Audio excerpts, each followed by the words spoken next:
작년에 시작되었던 코로나 상황이 해를 넘겨서 올해도 계속되고 있습니다. 우리 모두들 정신적으로 그리고 경제적으로 힘들어하고 있습니다.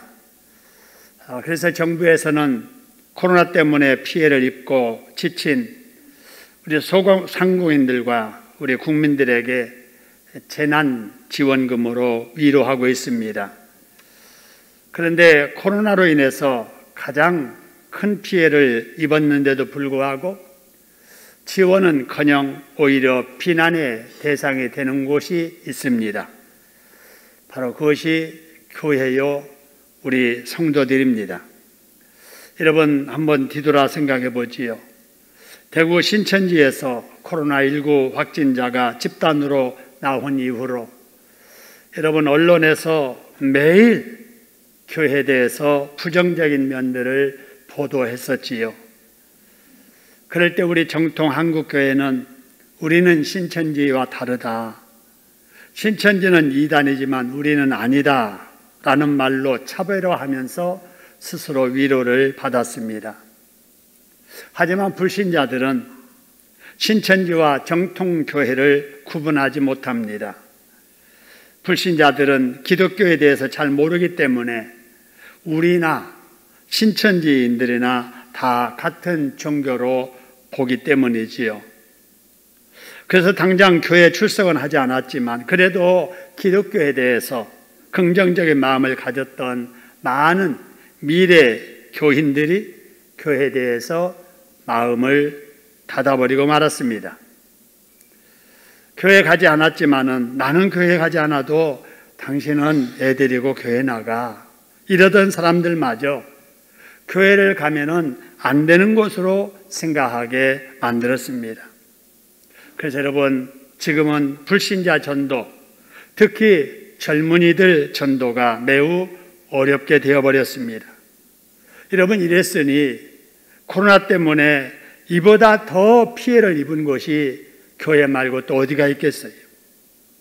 그 이후에 신천지 대구 지부가 방역법 위반으로 폐쇄되면서 신천지에서 확진자가 나오지 않게 되었을 무렵에 코로나가 전국으로 퍼지기 시작하면서 일반 교회에서도 확진자가 나오게 되었었지요.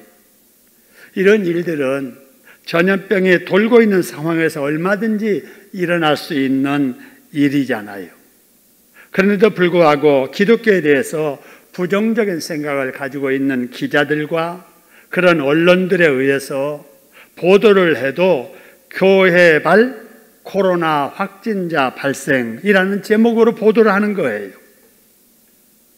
여러분 한번 생각해 보세요. 교회에서 출석하던 교인 중에 확진자가 나왔다고 해도 그 교회가 코로나 바이러스를 만들어내 가지고 다른 곳으로 퍼뜨리는 것은 아니잖아요.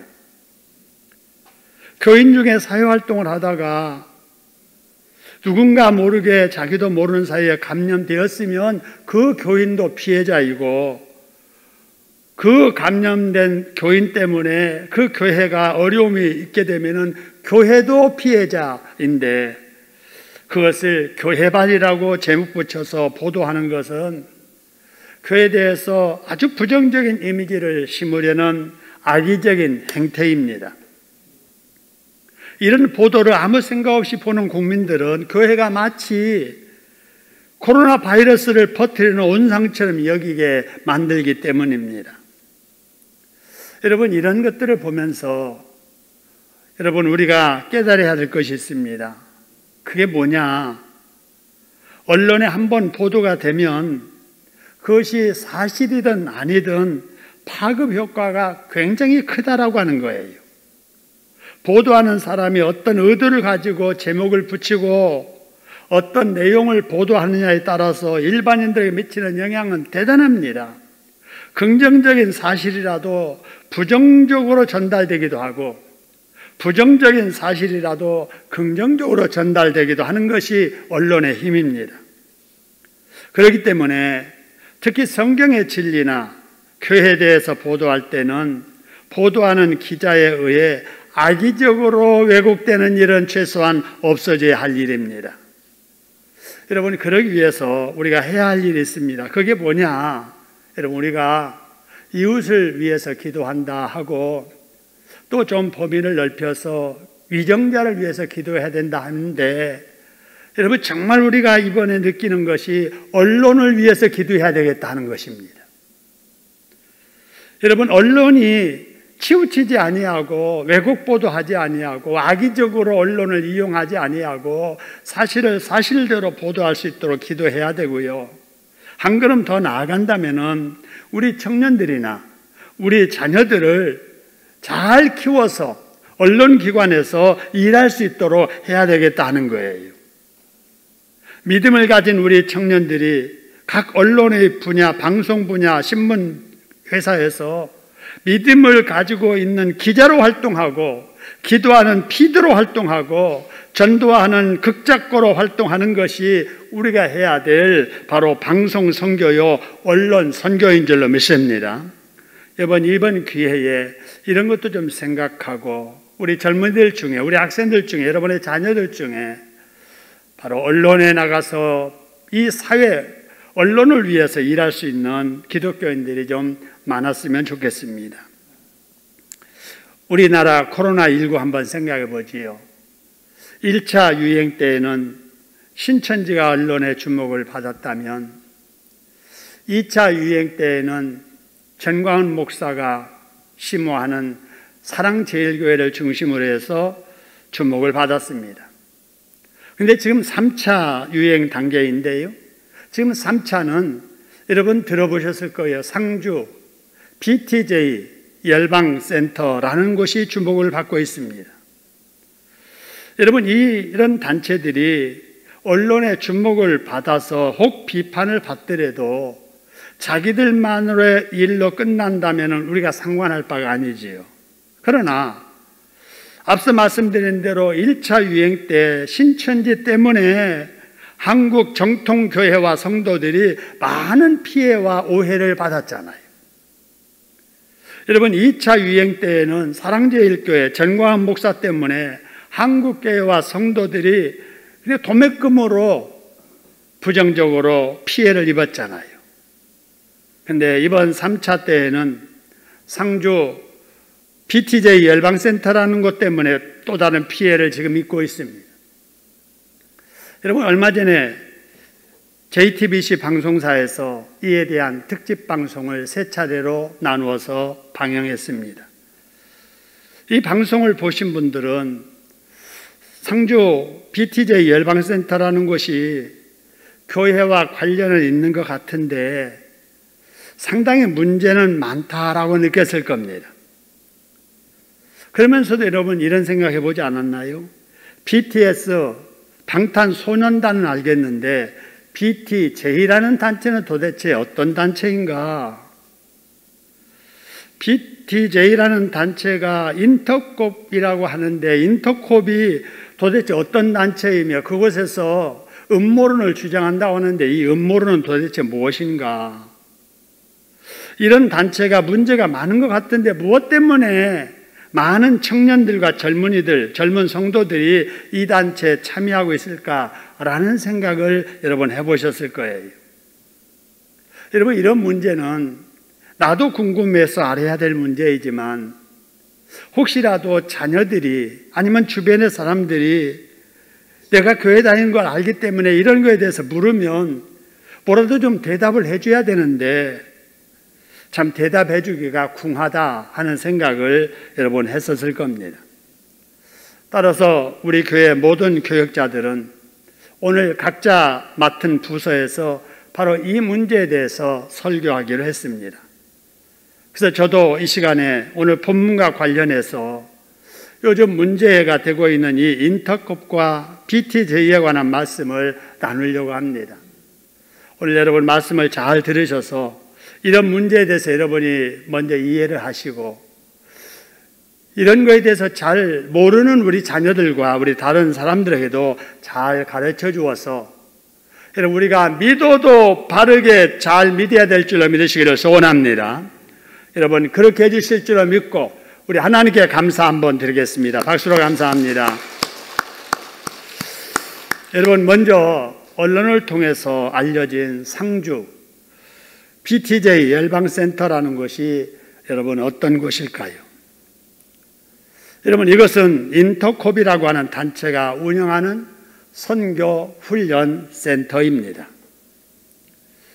자, 그러면 이 인터콥이라고 하는 이 단체는 어떤 단체인가? 여러분, 인터콥이라고 하는 것은 영어로 인터코퍼레이션이라고 합니다.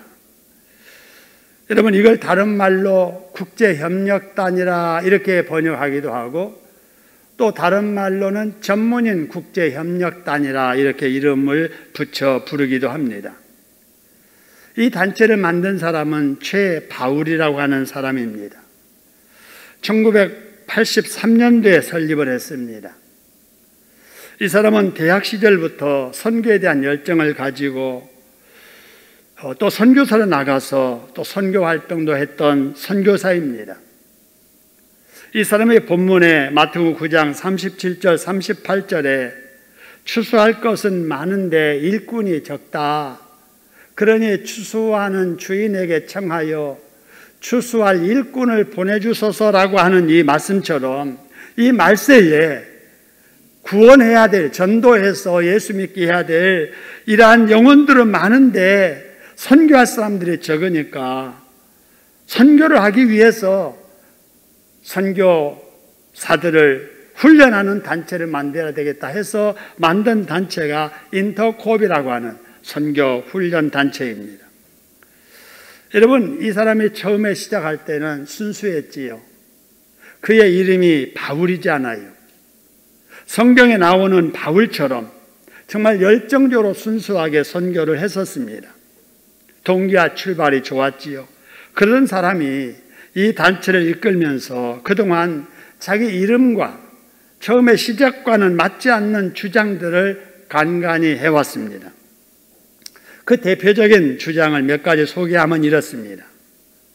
세상은 종말이 올 것이다. 여러분, 이 글자를 옆으로 이렇게 쓴 이유는 그 사람이 하는 말이에요. 그대로 합니다. 세상은 곧 종말이 올 것이다. 그러니 그 문제가 그러니 세상에 종말이 오는데 돈 벌 필요가 뭐가 있겠느냐? 돈 벌어서 저축할 필요가 뭐가 있겠느냐 하는 겁니다. 그러니 그런 짓 하지 말고 선교 나가야 된다라는 거예요. 두 번째, 세상 모든 예수 믿는 사람들은 예루살렘으로 돌아가야 된다. 그래서 현재의 예루살렘을 우리 예수 믿는 사람들이 직접 점령해야 된다. 그렇게 되어야 예수님이 재림한다라고 주장을 합니다. 세 번째는 좀 전문적인 용어인데 그냥 듣기만 하세요. 프리메이슨이나 일루미타티라고 부르는 어떤 사탄을 섬기는 비밀 단체가 전 세계의 정치, 경제, 사회 여러 분야에서 엄청난 영향력을 행사하면서 세상을 지배하려고 한다는 것입니다. 또 네 번째로 조금 이 과학적인 이야기를 하는 듯 하지요. 사람의 몸은 30억 개의 유전자로 구성되어 있는데 그 중에 128개의 유전자를 칩을 이용해서 조정할 수 있다. DNA 조정할 수 있다는 거예요. 그렇게 되면 자기 의지와 상관없이 그 사람의 감정이 의도하는 바에 따라서 조절이 된다는 거예요. 그래서 예수 믿는 사람도 예수님을 배반하는 믿음을 가진 사람으로 조절할 수 있다는 겁니다. 그 다음에 다섯 번째, 이 일을 주도하는 사람의 중심에 바로 빌 게이츠가 있다라고 말합니다. 그래서 이번에 코로나 백신을 만드는 과정에 이 사람이 개입을 해가지고 이 백신 속에 사람의 추적 장치를 집어넣어서 사람들의 유전자를 조작하게 만들어서 세계의 사람들을 통제하려고 한다라는 주장입니다. 이 주장을 누가 하느냐? 여러분, 열방센터, 여러분 또 여기서 말하는 인터콥의 창시자 최바울 선교사가 지금 하고 있는 거예요. 그래서 이런 주장에 대해서 관심 갖고 이런 주장에 동조하는 사람들을 모아가지고 훈련시키는 것이 상주에다가 지어놓고 훈련시키는 BTJ 열방센터입니다. 이곳에서 하는 프로그램의 그 제목이 뭐냐면은 비전 스쿨 그리고 비전 캠프입니다. 많은 청년들이 선교에 관심을 가지고 이런 기관에 이렇게 연결돼 가지고 휴가 때 또 이렇게 시간 내서 이 비전 스쿨이나 비전 캠프에 다녀온 사람들이 있습니다. 이곳 열방센터라는 이름 앞에 그러면은 BTJ라고 하는 이 말이 무슨 말이냐라고 하는 거예요. 이 말은 앞서 소개된 대로 그들이 이렇게 말합니다. 모든 예수 믿는 사람들은 예루살렘으로 돌아가야 된다. 그렇게 그 땅을 무력으로라도 점령해야 된다. 그래야 세상 끝이 오고 우리가 열망하는 예수님 다시 오신다라고 하는 거예요. 이런 사람들이 이 말, 모든 사람들이 예루살렘으로 돌아야 된다라는 말을 영어로 back to the Jerusalem이라고 하거든요. 그래서 이 앞에 있는 back의 B, 그 다음에 T, to의 T, 그 다음에 예루살렘에서 J 해서 BTJ라고 하는 것입니다. 최바울 선교사가 이를 따르는 사람들이 하는 이런 주장이 왜 문제가 있는가를 우리가 알아야 돼요. 무슨 문제가 있는가? 여러분, 그들이 주장을 한번 생각해 보지요. 그들이 하나님을 믿는다면은 성경대로 믿어야 되지요. 기독교가 여러분 이 성경을 믿는 거 아닙니까? 그러니까 이 성경에 있는 하나님을 믿는다면은 성경대로 믿어야 되는데, 또 선교를 한다면은 성경에서 말하는 방식대로 선교를 해야 되는데 그러지 못하기 때문에 그래요. 그래서 문제입니다. 그러지 못하는 결과가 그들에게만 돌아가는 것이 아니에요. 그들이 선교를 하겠다는 청년들과 그 다음에 성도들이 비성경적인 가르침을 받아서 그들이 비윤리적이고 비도덕적인 행동을 하게 해서 가정 문제가 생기고 그 다음에 사회적인 문제가 생기는 것입니다. 아까 말씀드린 대로 세상에 종말이 왔다. 그러니 돈 벌 필요 없다. 저축할 필요 없다. 바로 선교 나가야 된다. 라고 가르치니까 그 말을 믿고 대책 없이 학교 다니는 학생이 학교를 그만두고 직장에 잘 근무하던 사람이 직장생활을 포기하고 선교를 떠난 사람들이 여러분 한둘이 아닙니다. 여러분, 우리 교회 청년 중에서도 이 단체에 연관돼 가지고 교회를 떠난 청년들이 과거에 있었습니다. 또 이 청년의 영향을 받아서 교회를 떠난 청년들도 있습니다. 여러분, 하나님께서는 우리가 선교하기를 원하시지만 이렇게 충동적으로 반사회적으로 여러분 무리하게 선교하기를 원하지 아니하십니다. 바울이 선교를 하면서도 남에게 피해를 주지 않으려고 경제활동을 하면서 선교하기 위해서 그가 할 수 있었던 기술, 재능 동원해서 텐트를 만들어 팔면서 경제활동하면서 선교를 했던 것처럼 우리도 정상적인 일상생활을 하면서 선교하기를 원하신다는 사실을 알아야 됩니다. 할렐루야. 선교를 해도 바르게 선교를 해야 된다고 말입니다. 또 그들이 주장하기를 예수 믿는 사람들은 예루살렘으로 돌아가야 된다. 그래서 지금의 예루살렘을 점령해야 된다. 그랬을 때 예수님이 재림한다고 합니다. 이런 말을 믿고 선교를 가도 바로 이곳으로 갑니다. 이슬람권에 선교하러 나갑니다. 그래서 여러분, 선교하겠다는 사람들이 그 땅을 가서 밟고 다닙니다. 이 불신의 영역을 발로 다 밟아서 정복해버려야겠다는 심정으로 그곳에 가서 영적 전쟁을 한다고 합니다. 그러면서 땅을 밟습니다. 이들이 예루살렘 지역만 가는 게 아니라 인도에 가서 불교 사원의 땅을 밟기도 하고 우리나라의 절 봉은사에 들어가서 그 땅을 밟고 돌아다니기도 합니다. 이것이 바로 그들이 말하는 땅 밟기 선교입니다. 땅 밟기 선교. 여러분 이런 말 들어보셨죠? 땅 밟기 선교. 그냥 땅 밟고 다니는 거예요. 언어도 통하지 않는 지역에 가서 영적으로는 기도하면서 영적 전쟁하는 심정으로 주여 이 땅의 세력들을 물리쳐 주시옵소서, 이 땅을 정복하게 해주시옵소서, 그런 심정으로 돌아다니면서 선교한다는 것이 땅밟기 선교예요. 여러분, 다분히 미신적인 성경적이지 않는 이런 방식으로 선교합니다. 여러분, 어디 가서 땅 밟고 돌아다닌다는 거, 이게 선교되는 것이 아니거든요. 그래서 이들이 가는 곳곳마다 갈등을 일으킵니다. 그 나라와 갈등을 일으키고 그 종교와 갈등을 일으킵니다.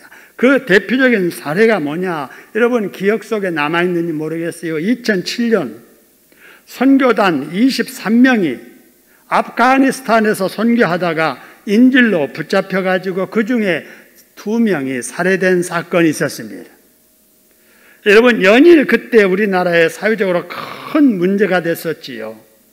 이 일을 주도한 단체가 여러분 바로 인터콤입니다. 이 단체에 관계된 사람들은 여러분 교회에 출석을 해도 교회에서 봉사를 하지 않습니다.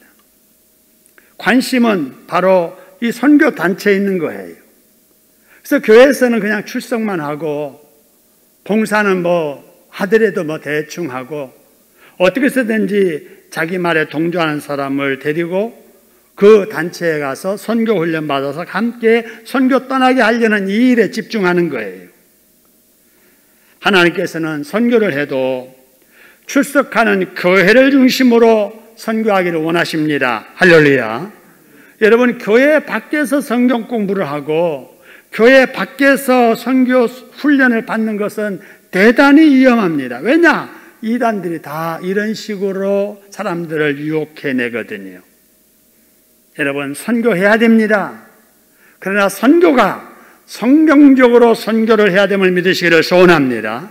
교회 중심에서 선교를 해야 됨을 믿으시기를 소원합니다. 그 다음에 그들의 주장 세 번째, 바로 프리메이슨이나 일루미니티라고 부르는 이러한 어떤 단체가, 비밀단체가 전 세계를 지배하려고 영향력을 행사하고 있다는 바로 이 주장, 이게 바로 뭐냐? 음모론입니다. 여러분, 이런 주장이 일부 맞을 수도 있어요. 왜냐하면 이 세상은 악령과 사탄의 싸움이기 때문에 그렇습니다. 여러분, 그렇더라도 실존의 어떤 단체나 어떤 개인, 인물을 지목해가지고 이 단체, 이 사람이 사탄의 비밀단체의 하수인이라 이렇게 말하는 것은 대단히 위험한 일입니다. 그런데 속아서는 아니 됩니다.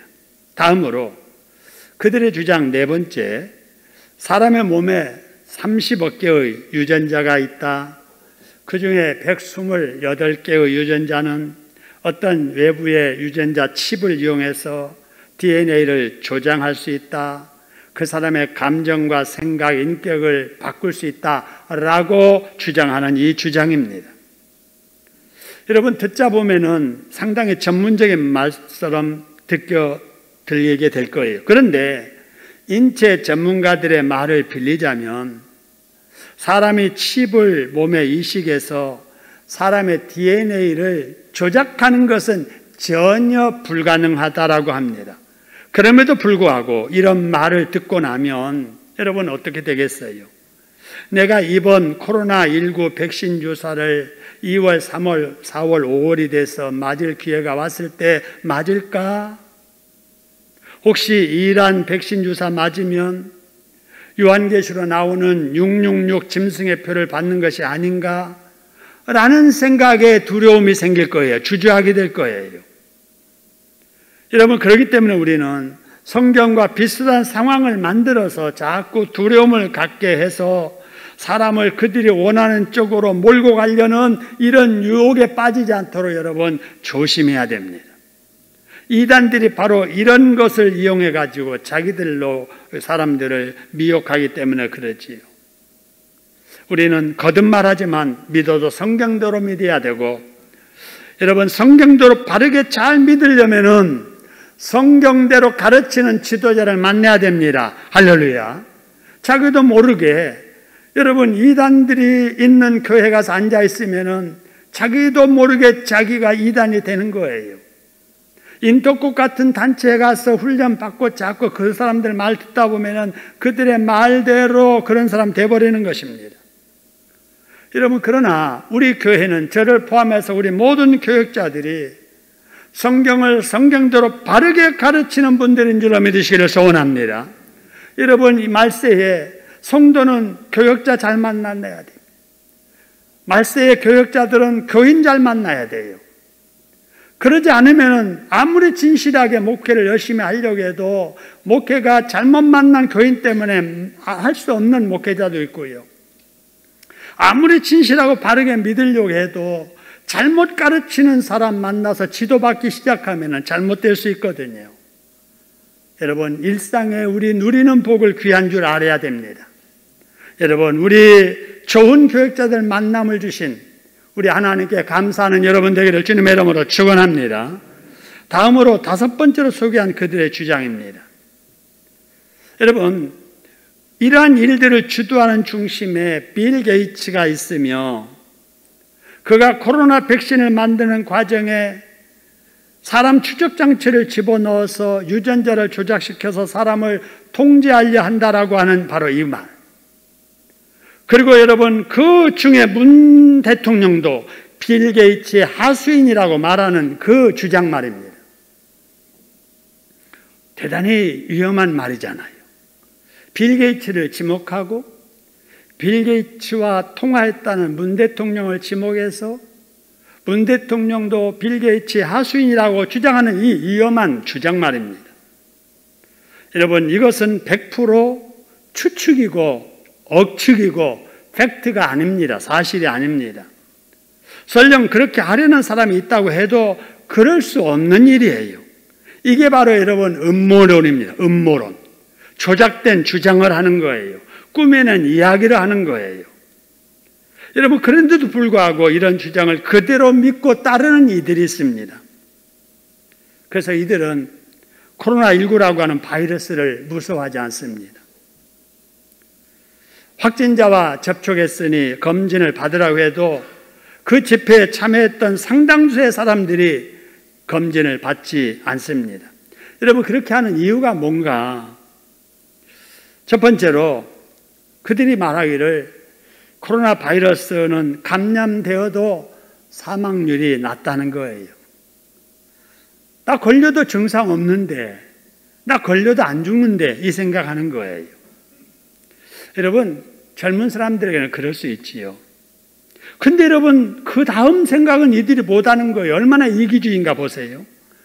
자기들이 감염이 안 되고 됐다 해도 증상이 없고 그것만 생각하지, 자기가 감염되면은 자기는 증상이 없을지라도 남에게는 감염시키잖아요. 자기는 안 죽을지 모르지만은 연로하신 기저질환자들이 감염되면은 자기 때문에 죽게 할 수도 있는 일이잖아요. 그러면은 최소한 남에게 피해 주지 않기 위해서라도 나에게는 증상이 없다 손칠다 할지라도 조심해야 되는 것이 여러분 기독교인의 자세가 아닐까요? 그런데 이단들은 안 그래요. 이기주의입니다. 여러분, 다음 달이면 우리나라에서도 의료인들을 선두로 해서 백신 접종이 시작될 것입니다. 그렇다고 해도 이런 생각을 하는 사람들이 여러분 백신 주사 맞을까요? 아마도 맞지 않으려고 할 거예요. 여러 가지 이유를 대면서. 왜 그러느냐? 코로나19 백신을 맞으면 마귀가 조장하는 대로 DNA가 조작될 것이고, 그러면 내가 하나님을 부정하는 사람으로 변한다고 하니까 백신 접종을 맞을 수가 없는 거지요. 여러분, 그런데 바로 엊그제입니다. 22일 날 여러분 빌 게이츠가 코로나 백신 접종을 맞았습니다. 지금 사진 나오지요? 엊그제 찍은 사진입니다. 만약 이 사람이 백신 속에 DNA를 조작할 수 있는 것을 집어넣어가지고 사람들에게 이렇게 주사 맞게 해가지고 그들 통제하려고 한다면 다른 사람은 다 맞아도 자기는 안 맞겠지요. 근데 빌 게이츠가 백신 접종 엊그저께 했습니다. 여러분, 말도 안 되는 음모론이 지금 돌고 있는 거예요. 그런데도 하나님을 믿고 선교를 한다고 하는 사람들이 이렇게 근거도 없는 음모론을 퍼뜨리고 상식에도 어긋나는 행동을 할 때 그걸 바라보는 방역 관계자들, 일반 국민들이 여러분 어떤 생각을 하겠습니까? 불신자들이 그걸 보면서 그들이 믿는다는 하나님을 믿을 마음이 있겠어요? 그들과 한 번이라도 접촉해 본 그 사람들이 선교할 생각이 들겠냐고요? 아니지요. 그들이 믿는 하나님을 오히려 조롱할 것이고 그들이 속한 한국교회를 비상식적인 집단으로 조롱할 것입니다. 지금 그런 일들이 지금 벌어지고 있습니다. 그래서 너무너무 안타까운 거예요. 여러분, 인터콥을 설립하고 이끌고 있는 최바울 선교사, 그 부모가 그 아들 이름을 최바울이라고 지을 때는 그 부모도 예수 믿는 사람이었을 것이고 그 부모도 선교에 열정이 있었던 사람일 것이고 그 자식 앞으로 커서 하나님을 잘 믿으면서 복음 전하는 바울 같은 사람 되라고 이름 붙여 불러줬을 텐데 지금 보세요. 믿어도 잘못 믿고 있잖아요. 선교를 한다고 하면서 선교 망치고 있잖아요. 하나님 위해서 산다고 하면서 하나님의 영광을 가리고 있잖아요. 그런데 그걸 모른다는 것입니다. 지금 이 시대에 우리나라에 당당히 내가 성령이다라고 하는 이만희 같은 사람이 활동하고 있고 정치적으로 변질된 사랑교회 전광훈 목사 같은 사람이 나오고 선교를 악용해서 사람들을 미혹하는 인터콥의 최바울 같은 사람이 나타나서 이렇게 하나님의 영광을 공공연하게 가리고 있는 것만 보아도 지금이 말세인 것이 분명합니다.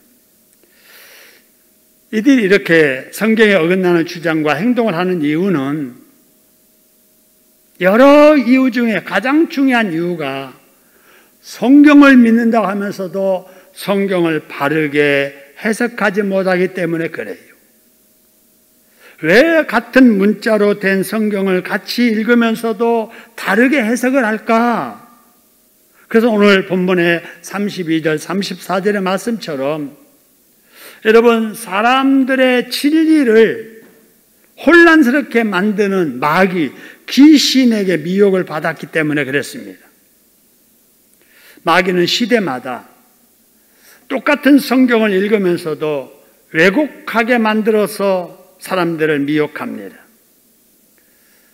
그 중에 여러분 신학적인 용어, 나중에 이제 기회 있으면 자세히 설명을 드리겠지만은 근본주의, 신사도주의, 그리고 지나친 종말론들, 바로 이런 것들의 영향을 받아서 그런 겁니다.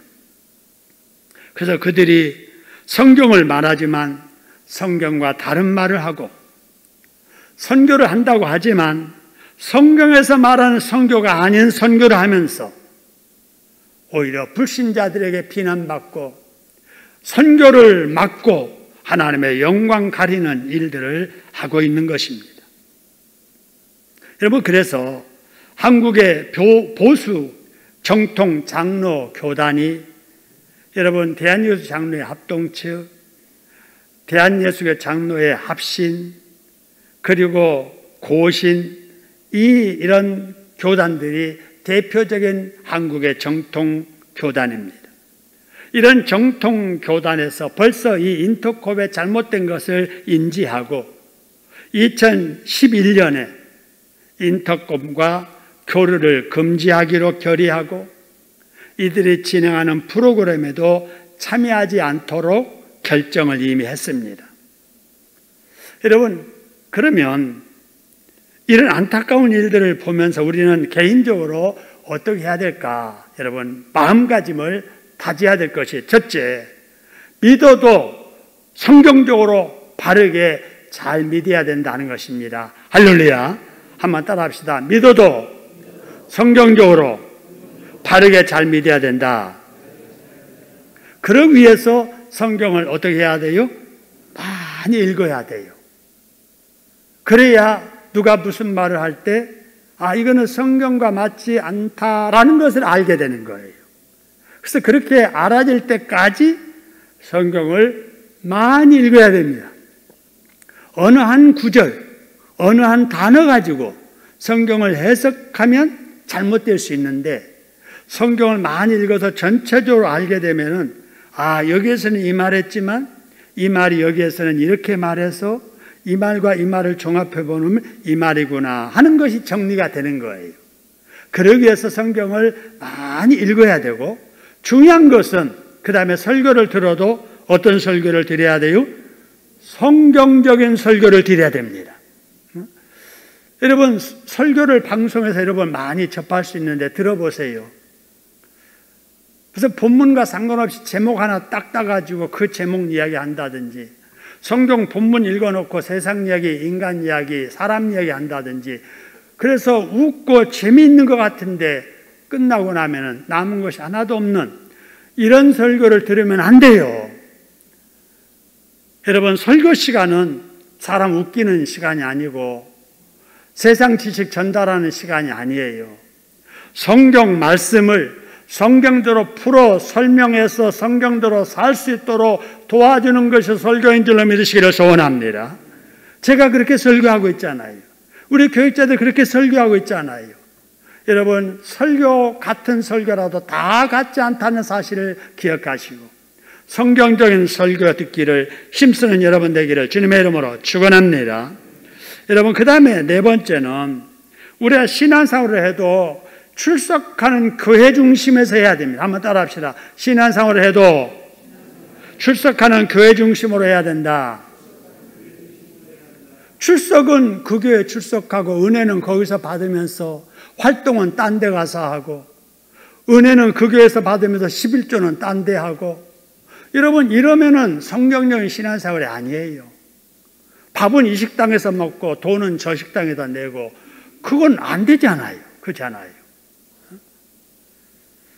여러분, 우리는 언제나 신앙생활이 교회 중심에서 해야 된다. 은혜를 받아도 출석하는 교회에서 받아야 되고, 훈련을 받아도 출석하는 교회에서 받아야 되고, 봉사를 해도 출석하는 교회에서 해야 되고, 선교를 해도 출석하는 교회 중심에서 해야 될 줄로 믿습니다.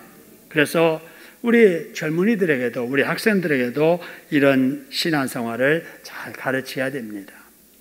다섯 번째로, 우리 신앙생활이 한번 읽어봅시다. 우리 다섯 번째 같이 한번 읽어봅시다. 시작. 좌로나 우로나 치우치지 않는 신앙생활을 해야 된다. 할렐루야. 여러분, 좌로나 우로나, 여러분, 좌로나라고 하는, 좌로 치우치는 것은 편하게 하려고 하는 거예요. 성경에서 그렇게 말했어도 이렇게 하는 것이 좋아, 난 이렇게 할 거야, 이게 좌로 치우치는 신앙생활이에요. 주일 꼭 지켜야 되나? 일 있으면 또 한번 빠져도 되는 거지. 아니, 주일날 오전 예배 드렸으면 됐지, 오후 예배는 뭐고, 수요일이 뭐고, 심야기도 구역 예배가 뭐야. 믿어도 조용히 나는 믿을래. 이런 것이 다 어디로 치우친 거예요? 좌로 치우친 거예요. 또 우로 치우친다라고 하는 것은 너무 잘 믿으려다가 성경에서 벗어나는 거예요. 현실과 상식에서 벗어나서 이렇게 하는 것이 우로 치우치는 거예요. 그런데 여러분, 옛날에는 우로 치우치는 사람들이 많았어요. 그런데 지금은 좌로 치우치는 사람들이 더 많습니다. 믿어도 적당하게, 편하게, 조용하게, 일주일에 한 번쯤 교회 가서 그냥 빠지지 않고 출석하는 걸로 만족하는, 여러분, 이렇게 신앙생활을 하는 사람들이 많은데, 여러분, 그렇게 하면 안 됩니다.